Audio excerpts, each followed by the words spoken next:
আমরা লিউ নামের এই ছেলেটাকে দেখতে পাই। লিউ দেখতে হ্যান্ডসাম হওয়ার পাশাপাশি খুবই ট্যালেন্টেড ছিল, বিশেষ করে সে ম্যাথে খুবই পাকা ছিল। অন্যদিকে আমরা আমাদের নায়িকা জিনিকে দেখতে পাই। আজকে জিনির কলেজের প্রথম দিন ছিল, আর জিনি এই কলেজে অ্যাস্ট্রোলজি বিভাগে পড়তো। তাছাড়া জিনি জ্যোতিষী বিশ্বাস করত, মানে হাত গোনা ভাগ্য পরীক্ষা এসব আর কি।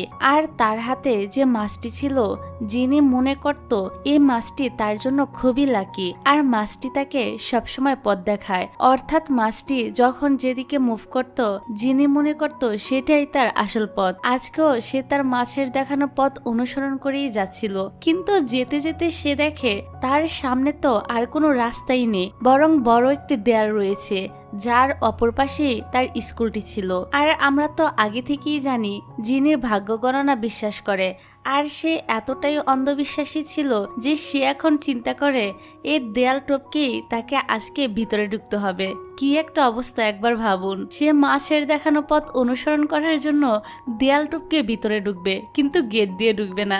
যাই হোক, দেখা যায় দেয়ালের অপর প্রান্তে আবার আমাদের লিউ দাঁড়িয়েছিল। যিনি যখন দেয়ালটি টপকিয়ে ভিতরে আসে, তখন সে এত উপর থেকে লাফ দেওয়ার কারণে লিউর উপরে এসে পড়ে। এখানে তারা দুজনে তো একে অপরের দিকে তাকিয়ে থাকে।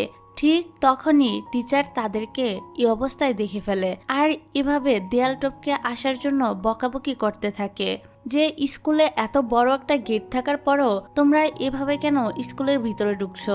যাই হোক, পরের সিনে দেখা যায় কলেজের সকল স্টুডেন্টদেরকে বলা হয়েছে তাদের সবার অ্যাক্টিভিটি দিয়ে একটি করে ক্লাব যেন তৈরি করে। এখানে আমরা লিউকে দেখতে পাই, যে কিনা ম্যাথের উপরে নিজের একটি ক্লাব খুলেছিল। লিউ